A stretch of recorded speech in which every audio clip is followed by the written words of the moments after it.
Hello students, how are you? I hope you all are fine and doing well and also continuing your studies.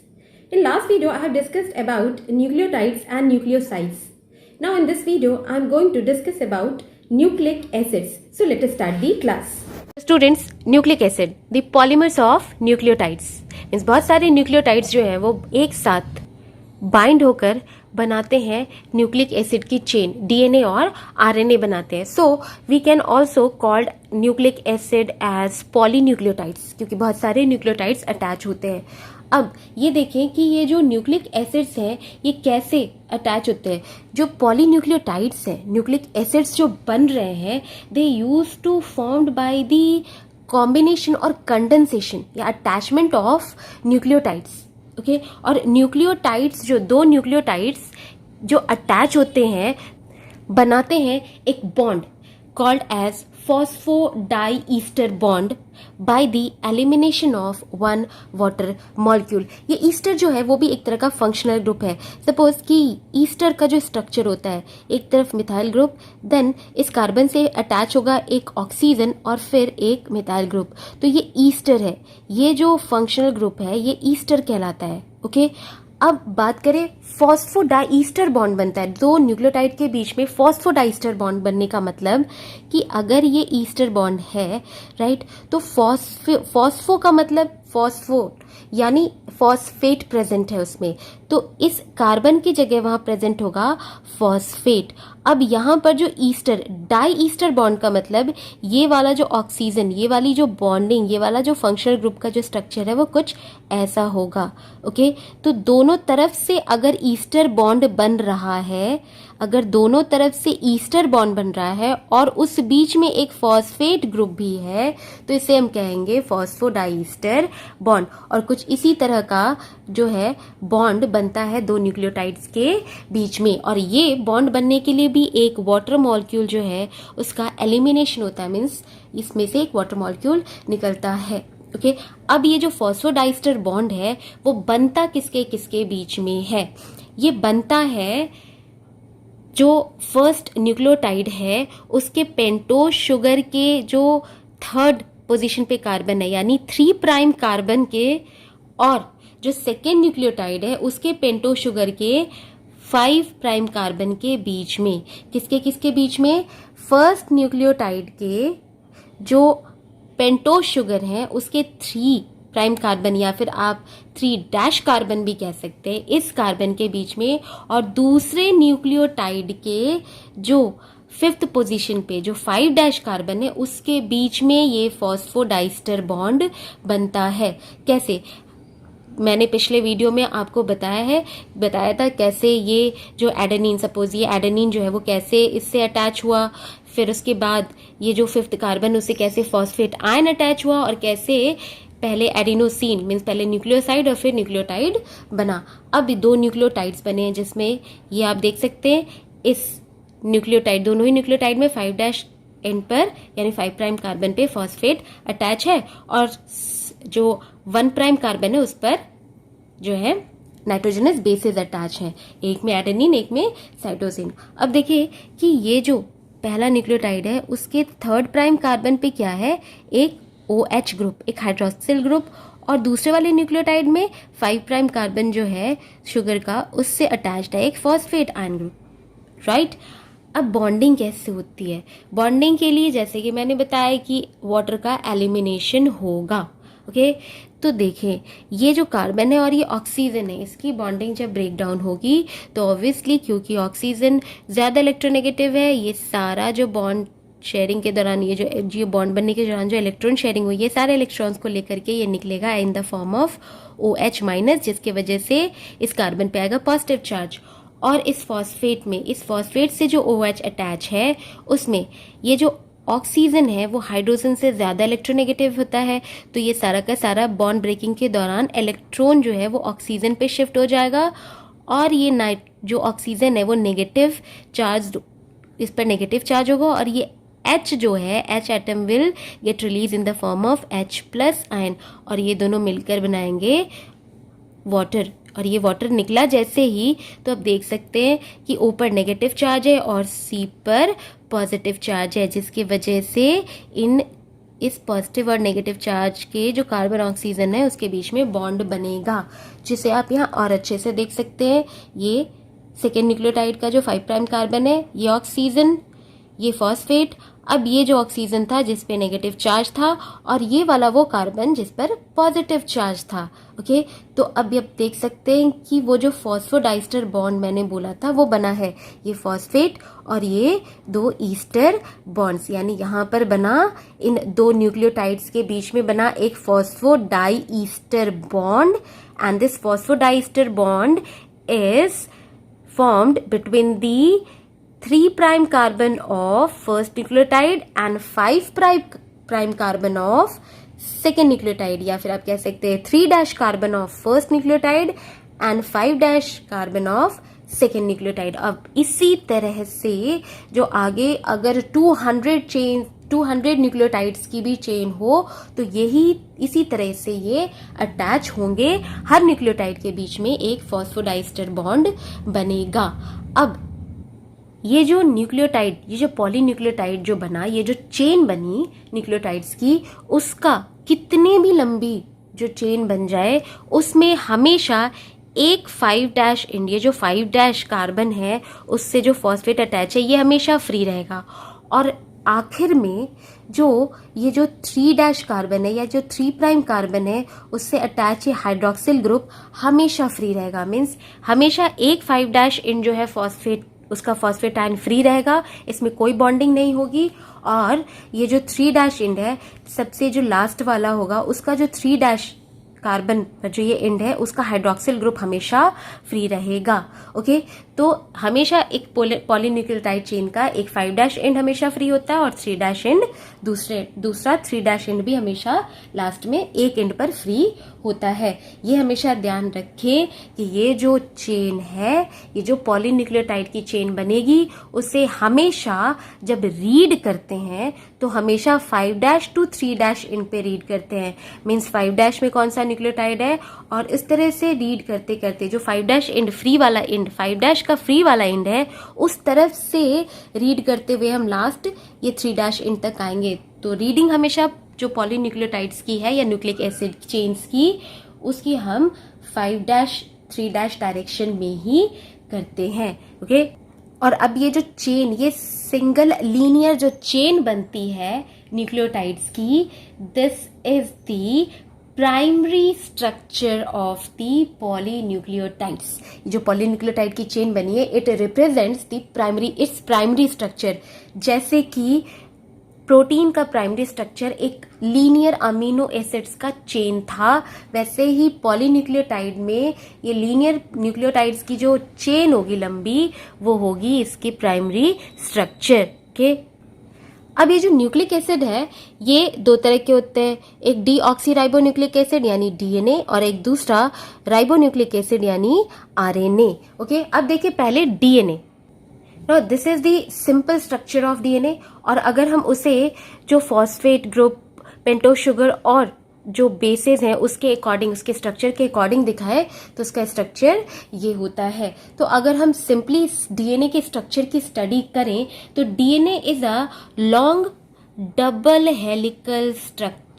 Okay, अब इसका मतलब ये कि इस DNA में 2 स्ट्रैंड्स होते हैं न्यूक्लियोटाइड्स के, जो कि हेलिकल स्ट्रक्चर में प्रेजेंट होते हैं। अब ये जो 2 स्ट्रैंड्स न्यूक्लियोटाइड्स के हैं, पॉलीन्यूक्लियोटाइड की जो चेन है उसकी 2 स्ट्रैंड्स हेलिकल स्ट्रक्चर में है, ये स्ट्रक्चर रिप्रेजेंट करती है न्यूक्लियोटाइड्स, पॉलीन्यूक्लियोटाइड्स की सेकेंडरी स्ट्रक्चर। जैसे कि अल्फा हेलिक्स और बीटा प्लेटेड चेन प्रोटीन का सेकेंडरी स्ट्रक्चर रिप्रेजेंट कर रहे थे, वैसे ही डीएनए का जो ये स्ट्रक्चर है double helical structure. Means double helical क्यों कह रहे हैं, क्योंकि इसमें 2 स्ट्रैंड्स है पॉलीन्यूक्लियोटाइड चेन की, 2 चेन्स है और वो हेलिकल स्ट्रक्चर में है, इस वजह से हम इसे डबल हेलिकल स्ट्रक्चर बोल रहे हैं। And it represent this double helical structure of DNA represents the secondary structure of DNA. Okay, and Watson and Crick, 2 scientists Watson and Crick were the first scientists to discover and describe the structure of this DNA double helix। ये DNA का जो double helical structure है उसको सबसे पहले किसी ने discover और डिस्क्राइब किया, तो वो 2 साइंटिस्ट थे, Watson and Crick. Okay, so double helical structure of DNA is also known as Watson and Crick model. इसी वजह से ये डबल हेलिकल जो डीएनए का स्ट्रक्चर उसे वॉटसन एंड क्रिक मॉडल भी कहते हैं. Now DNA can assume various structural forms. ये जो डीएनए का जो फॉर्म है, ये जो हेलिकल फॉर्म है, ये डिफरेंट स्ट्रक्चर्स जो है स्ट्रक्चरल फॉर्म में हो सकता है. ये ए फॉर्म में भी हो सकता है, इसका जो ये हेलिक्स है वो बी फॉर्म में भी हो सकता है, और ये जो हेलिकल स्ट्रक्चर है डीएनए का वो जेड फॉर्म में भी हो सकता है. Now you don't have to study about this A and Z form, you have to study the B form of DNA. जो ये डीएनए का डबल हेलिकल स्ट्रक्चर जो बी फॉर्म वाला है वो आपको स्टडी करनी है. And specifically Watson and Crick model describes the feature of this B form DNA only.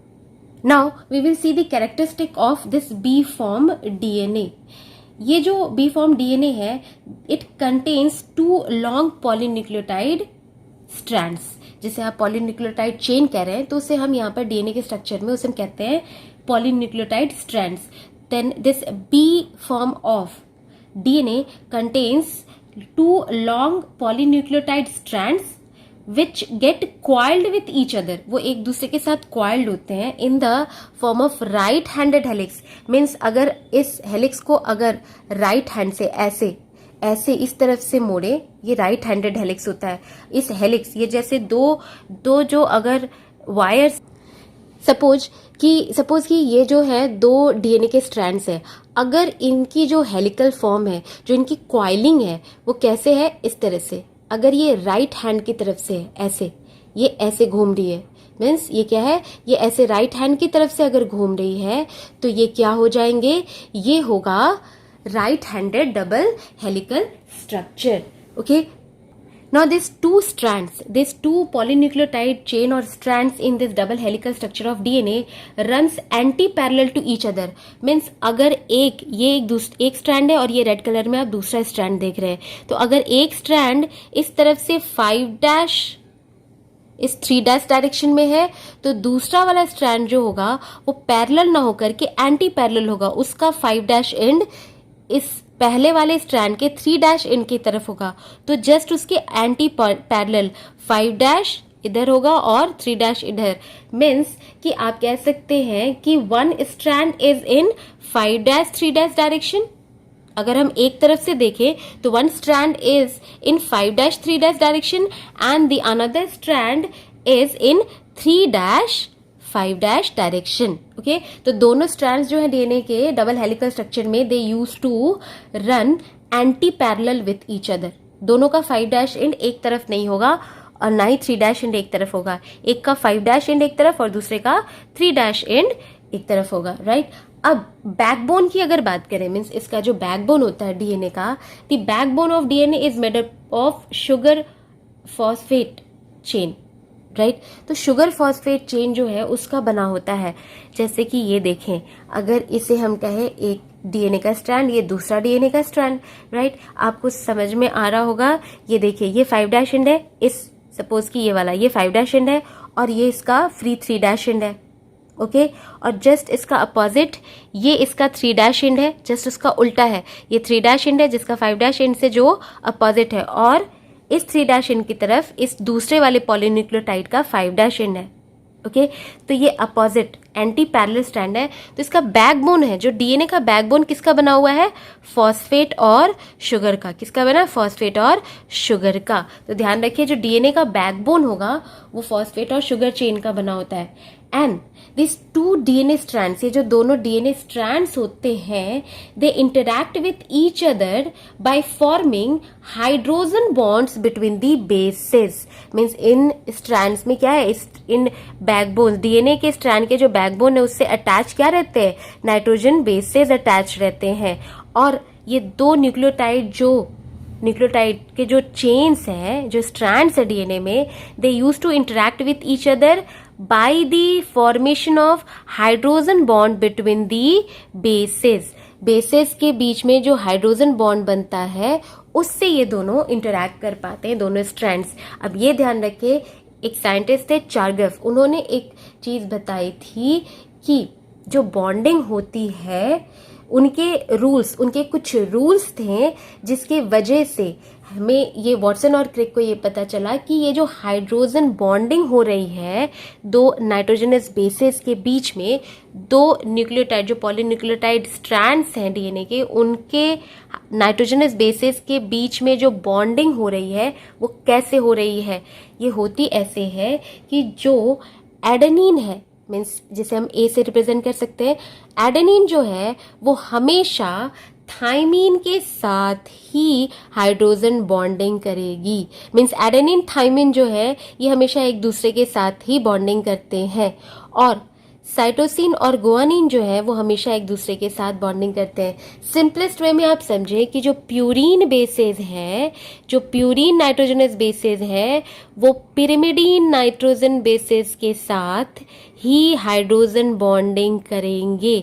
कभी भी प्यूरीन मीन्स जैसे एडेनिन और गुआनिन था, राइट, और ये पिरिमिडीन बेसिस जो है, एज यू नो कि डीएनए में क्या होता है, कौन से पिरिमिडीन बेसिस होते हैं, साइटोसिन और थाइमीन, राइट। तो हम थाइमीन पहले लिख लेते हैं, थाइमीन और साइटोसिन, राइट। अब ये जो बॉन्डिंग होगी, बॉन्डिंग कभी भी थाइमीन और साइटोसिन के बीच में नहीं, मीन्स पिरिमिडीन बेसिस के बीच में नहीं होगी, और कभी भी ए और जी यानी प्यूरीन बेसिस के बीच में नहीं होगी। जब भी बॉन्डिंग होगी, हाइड्रोजन बॉन्डिंग प्यूरीन और पिरिमिडीन बेसिस के बीच में ही होगी।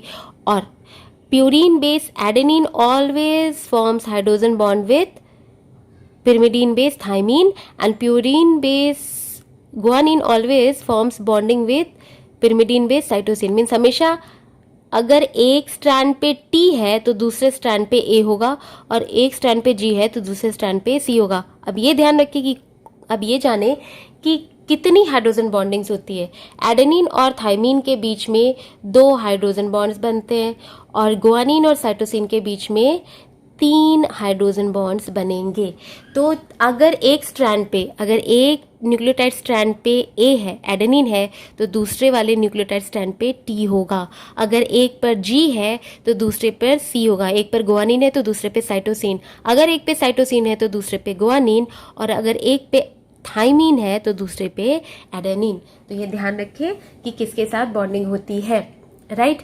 अब इसके डीएनए स्ट्रक्चर में अगर देखें तो ये एक यहाँ से स्टार्ट होकर यहाँ तक, राइट, या फिर आप कह सकते हैं यहाँ से स्टार्ट होकर यहाँ तक। तो हम एक टर्न लेते हैं, ये यहाँ से लेकर इतनी दूर तक जो डीएनए का जो है ये एक टर्न कहलाता है। इसके बाद इतना ही लंबा एक और एक टर्न होगा, उसके बाद उतना ही लंबा एक और टर्न, फिर यहाँ से एक और टर्न। तो ये जो है एक टर्न, इस पूरे डीएनए हेलिक्स में एक पूरा टर्न जो होता है उसकी जो लेंथ होती है दैट इज 34 आर्मस्ट्रॉन्ग और 3.4 नैनोमीटर। डीएनए डबल हेलिक्स में बहुत सारे टर्न्स होते हैं और एक टर्न का लेंथ होता है 34 आर्मस्ट्रॉन्ग या फिर 3.4 नैनोमीटर, ओके। और ये एक पूरा जो टर्न है, कंप्लीट 1 टर्न, हर एक जो टर्न है, एक पूरा टर्न, हर एक जितने भी टर्न्स है इस डीएनए में, वो कंप्लीट एक टर्न 10 बेस पेयर्स कंटेन करता है। मीन्स अप्रॉक्सीमेटली हर एक टर्न में 10 बेस पेयर्स होंगे। 1 2 3 4 5 6 7 8 9 10, ये पूरे एक टर्न में कम से कम 10 बेस पेयर्स प्रेजेंट होते हैं। तो इस पूरे डीएनए के चेन में जितने भी टर्न्स होंगे पूरे, उनमें 10-10 base pairs, nitrogenous base pairs present होंगे। अब ये बेस पेयर्स का मतलब क्या हुआ? बेस पेयर्स का मतलब ये हुआ कि अगर एक न्यूक्लियोटाइड में एक बेस है और दूसरे में दूसरा, तो अगर ये जो है बाइंड करते हैं एक दूसरे से विद द हाइड्रोजन बॉन्ड, तो दैट मीन्स ये क्या कर रहे हैं, एक तरह की पेयरिंग बना रहे हैं। That's why we are calling कि एक टर्न में 10 बेस पेयर्स प्रेजेंट होंगे approximately, okay. And the last point about the double helical structure of DNA, of B form double helical structure of DNA is that ये जो base pairs हैं, right, ये जो base pairs हैं, हर base pair के बीच में, ये जैसे ये पहला दूसरा ये बेस पेयर, फिर इसके बाद में इन दोनों बेस पेयर के बीच में, फिर इन दोनों बेस पेयर के बीच में, हर एक बेस पेयर इन सारे बेस पेयर दो बेस पेयर के बीच में जो डिफरेंस होता है, जो डिस्टेंस होता है, दैट इज 3.4 एंगस्ट्रॉम और 0.34 nanometre. Means distance between two base pairs is 3.4 Armstrong or 0.34 nm. So this was all about the structure of B form DNA double helical या B form DNA double helix. तो यहाँ आप clearly देख सकते हैं कि यहाँ जो थाइमीन है, राइट, और इस न्यूक्लियोटाइड में यहाँ जो एडेनिन है वो 2 हाइड्रोजन बॉन्ड बना रहे हैं. दूसरे वाले में देख सकते हैं आप, इस न्यूक्लियोटाइड चेन में, इसमें साइटोसिन है, और इस वाले न्यूक्लियोटाइड चेन में जो है गुआनिन है, जो कि एक दूसरे से जो है 3 हाइड्रोजन बॉन्ड्स बना रहे हैं. Now next type of nucleic acid is RNA, ribonucleic acid, जिसमें कि राइबो शुगर होता है और नाइट्रोजनस बेसिस क्या होते हैं, एडेनिन, गुआनिन, साइटोसिन और यूरासिल. यहाँ पर यूरासिल होगा, थाइमीन नहीं. डीएनए में क्या होता है, डीएनए में ये तीनों होते हैं बट थाइमीन होता है. बट आरएनए के स्ट्रैंड में क्या होंगे, आरएनए के जो पॉलीन्यूक्लियोटाइड चेन होगा उसमें यूरासिल होगा at the place of thymine. Thymine वहां पर प्रेजेंट आरएनए में नहीं होता. अब एक बहुत इंपॉर्टेंट चीज ये भी है कि आरएनए जो होता है वो सिंगल स्ट्रैंडेड होता है. ओके, जो चेन बनी थी न्यूक्लियोटाइड की, ये जो चेन बनी थी न्यूक्लियोटाइड की, अब यहाँ पर कोई दूसरा, इसके साइड वाइज कोई दूसरा न्यूक्लियोटाइड चेन नहीं होता आरएनए में. आरएनए में क्या होता है, ये बस सिंगल सिंपल न्यूक्लियोटाइड की एक सिंगल सी चेन होती है. तो आरएनए कभी भी सेकेंडरी स्ट्रक्चर नहीं बनाता, ये हमेशा प्राइमरी स्ट्रक्चर में होता है. और ये आरएनए सिमिलर टू दी जो डीएनए है, जैसे डीएनए जो था वो भी 5-3- डायरेक्शन में हम उसे रीड करते थे. तो पहले ही मैंने बताया कि कोई भी पॉलीन्यूक्लियोटाइड चेन हो, मीन्स कोई भी न्यूक्लिक एसिड हो, डीएनए हो या आरएनए, वो हमेशा हम उसे 5-3- डायरेक्शन में ही रीड करते हैं. और उसका हमेशा एक 5- एंड जिससे फॉस्फेटाइन अटैच है, और दूसरा जो दूसरे एंड पे 3- वाला जो कार्बन है जिसपे हाइड्रोक्सिल ग्रुप अटैच है, ये हमेशा फ्री रहते हैं. सो RNA is single stranded, okay, single stranded polynucleotide chain. अब ये RNA जो है it forms pairs. ये हमेशा पेयर में नहीं होता, ये हमेशा सिंगल स्ट्रैंडेड होता है. बट कुछ टाइम के लिए, फॉर स्मॉल या फिर आप कह सकते हैं शॉर्ट ड्यूरेशन जो है, टाइम पीरियड के लिए, ये जो RNA है वो DNA के साथ पेयरिंग करता है. पर कब करता है, जब ट्रांसक्रिप्शन हो रहा होता है. एक चीज आप हमेशा ध्यान दें, एक प्रोसेस चल रही होती है हमारी बॉडी में, डीएनए से आरएनए और आरएनए से प्रोटीन. डीएनए से आरएनए की सिंथेसिस को कहते हैं transcription, and RNA to protein synthesis is known as translation. तो ये जो प्रोसेस है डीएनए से आरएनए का बनने का, जिसे हम ट्रांसक्रिप्शन कह रहे हैं, इस प्रोसेस के दौरान जो है आरएनए कुछ वक्त के लिए it use to pair with DNA strands, लेकिन थोड़ी देर के लिए. अब ये डिटेल में आपको 12th क्लास में पढ़ना है जब ट्रांसक्रिप्शन का प्रोसेस पढ़ेंगे आप. Okay, now next is the type of RNS. तो बहुत तरह के टाइप्स होते हैं, जिसमें से 3 मेन होते हैं. मैसेंजर आरएनए, जिसे हम शॉर्ट में mRNA लिखते हैं, ट्रांसफर आरएनए, जिसे शॉर्ट में हम tRNA लिखते हैं, राइबोसोमल आरएनए, जिसे हम शॉर्ट में स्मॉल rRNA लिखते हैं. फिर एक टाइप होता है आरएनए का स्मॉल न्यूक्लियर आरएनए, जिसे हम snRNA लिखते हैं, और स्मॉल साइटोप्लाज्मिक आरएनए, ऐसे आरएनए जो साइटोप्लाज्म में प्रेजेंट होते हैं, सिंथेसाइज होते हैं, जो जनरली प्रोकैरियोट्स में होते हैं. तो इसमें मेन 3 है, messenger RNA, transfer RNA and ribosomal RNA. Ribosomal RNA सबसे पहले. राइबोसोमल आरएनए ये मैं आपको बता चुकी हूँ जब हम लोग cell chapter, I was discussing the cell chapter in which I have discuss the structure of ribosomes. Ribosomes का स्ट्रक्चर जब मैंने बताया था, तो मैंने वहां पर आपको बताया था कि ये जो राइबोसोम्स होते हैं वो आरएनए और प्रोटीन के बने होते हैं. और इसी राइबोसोम्स में ये आरएनए जो प्रेजेंट होंगे, जो आरएनए प्रोटीन के साथ मिलके राइबोसोम्स को बना रहे हैं, उन्हीं आरएनए को हम लोग राइबोसोमल आरएनए कहते हैं. तो प्रोकैरियोट्स में कितने कौन कौन से थे, 16S ribosomal RNA, 5S ribosomal RNA and 23S ribosomal RNA और यूकैरियोट्स में थे 18S ribosomal RNA, then 5S, then 5.8S and 28S ribosomal RNAs. तो ये सारे राइबोसोमल आरएनएज राइबोसोम्स में थे जिसे हम कहते हैं ribosomal RNA. Okay, now then another one is transfer RNA. This transfer RNA, इसका मेन फंक्शन है it use to transport the particular amino acid. ये अमीनो एसिड को ट्रांसपोर्ट करता है अपने साथ, राइबोसोम तक ले जाता है और राइबोसोम्स में इस अमीनो एसिड, जो भी अमीनो एसिड ट्रांसफर आरएनए ले जा रहा होता है, उससे पॉलीपेप्टाइड या प्रोटीन की सिंथेसिस होती है। You don't have to go through this details process here, इसे 12th क्लास में ही पढ़ेंगे, पर इतना ध्यान रखें कि ट्रांसफर आरएनए क्या कर रहा है। Transfer RNA use to transport amino acid, attach करेगा अमीनो एसिड को अपने से और उसे ट्रांसपोर्ट करेगा, राइबोसोम तक ले जाएगा। और आपको पता है कि राइबोसोम क्या है, it is the site of protein synthesis, जिस जहां पर ये जो अमीनो एसिड ट्रांसफर आरएनए ले जा रहा है उससे प्रोटीन का सिंथेसिस होगा। And the messenger RNA, exactly messenger RNA convey the genetic information from DNA to the ribosome for protein synthesis. तो एग्जैक्टली ये जो मैसेंजर आरएनए है वो ही जो डीएनए में, आपको पता है कि यहाँ जो ये प्रोसेस मैंने बताया कि जो डीएनए में सीक्वेंस होगा उससे ही प्रोटीन बनता है, राइट। इसमें जो सीक्वेंस है उस हिसाब से प्रोटीन बन रहा है, ठीक है। तो ये डीएनए से प्रोटीन के सिंथेसिस का जो इंफॉर्मेशन है वो कौन लेकर जाता है, वो लेकर जाता है आरएनए। और स्पेसिफिकली कौन सा आरएनए, मैसेंजर आरएनए। तो मैसेंजर आरएनए एक तरह का इंफॉर्मेशनल आरएनए है which use to convey genetic information from DNA to the protein synthesis. So ये सारे जो है ये डीएनए और आरएनएस थे। So this completes the topic nucleic acid. Okay, so that's all for this video. In next video I will start the next part of this chapter, biomolecules, that is enzymes.